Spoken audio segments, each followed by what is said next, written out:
Yo, what's up everyone? Alex here, and I got a quick question from a subscriber, Maniac F150, asking about low-sec corporations that are more industrial based, but they have a PvP and a defensive posture. Essentially, mining in a system and having sentinels at the gate to prevent any kind of harassment coming in to disrupt the mining operation. And I'm kind of of two minds on this good question here. It's a very good question. I know a lot of people have thought about it, but the reality is of LoSec are simply that there's no such thing as defensive posture.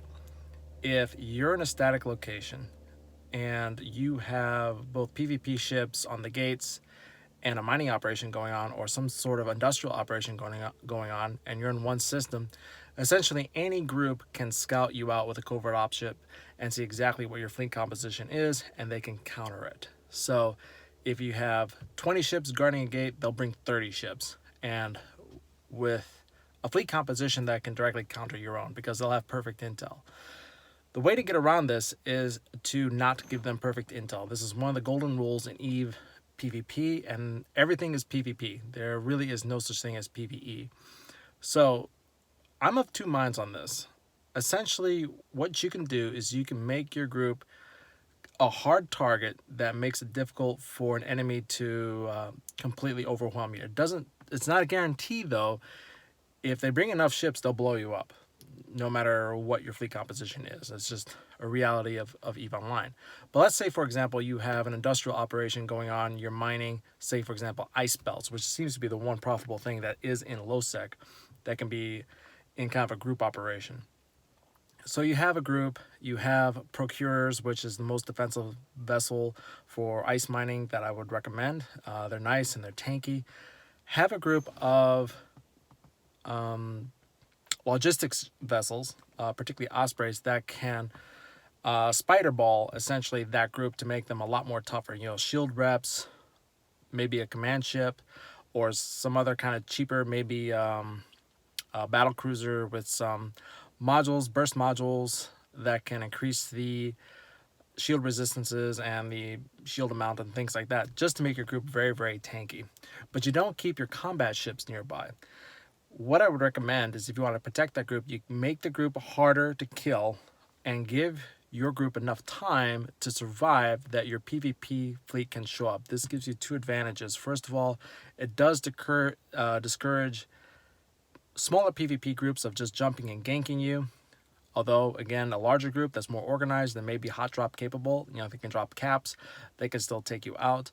But also, it doesn't give them intel on your response fleet. So essentially, you can, protect your fleet, ball it up, get shield reps going, and then have your PvP fleet maybe a couple jumps away, roaming around, and then they can reship in response to an attack fleet, assuming that your mining fleet or industrial fleet can live long enough for your PvP fleet to regroup, reship, and counter the fleet that's attacking you. Okay, again, it does come down to numbers, and of course, with a stronger target, the more numbers they're going to bring. So keep that in mind. So there's kind of a balance here. Basically, yeah, you want to protect your fleet, but if you overprotect it, you're going to get a larger attacking fleet coming to hit you, which makes it more difficult to counter. So there's a little bit of subterfuge that needs to go on. Maybe just have one or two logistic ships, ospreys, something cheap. You don't need to go full-on basilisk unless you're using skiffs and things like that, or hulks, where you really want to protect that investment. But early on, I would not recommend using anti-Tech 2 ships, because things are going to get blown up. And once the pirate groups are aware of you in that region, once they see you around, they know what you're doing, they're going to attack you if they know you're an industrial operation and you don't have, everything lined up, basically. However, you have a PvP wing, the nice thing is that they're not stuck on gates. One thing about PvP that I don't like is gate camping. And, again, there are two disadvantages. One is, as I mentioned, it gives the enemy perfect intel. Two, the PvPers, they're bored off of their minds. They're just sitting at the gate waiting for whatever little target comes through. This gives them something to do. They have to stay within a certain range, but it gives two advantages. One, it keeps them active, not bored while you're doing your thing and on an industrial scale, but also it denies the enemy perfect fleet intel for your response fleet. So I think that's some advantages there. The other way to do it, and that is more of a PvP focused type of fleet, is that you're not really interested in that mining. You're interested in good fights, and so have a have a mining fleet again procures, but get ready to drop some sinos and do a hot drop and watch things escalate very quickly. So essentially, the goal is not to not for profit and mining ice, but the goal is to get some good fights. Again, same strategy.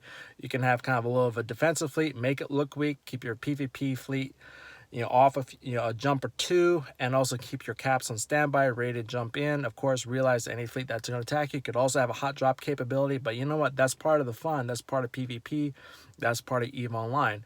And so, that's another way to get good fights, is that you look like you're doing something industrial. It looks like you're kind of a weak, maybe a Care Bear or industrialist that may not have their things together, but you actually do.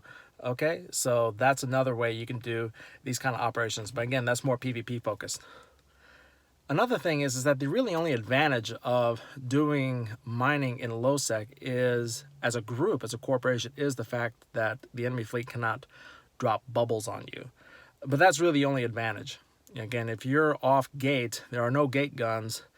It's just the fact that everyone has to point you rather than dropping a bubble. Now, you can go into nullsec, get much better ores, maybe much better ices and anomalies and things like that.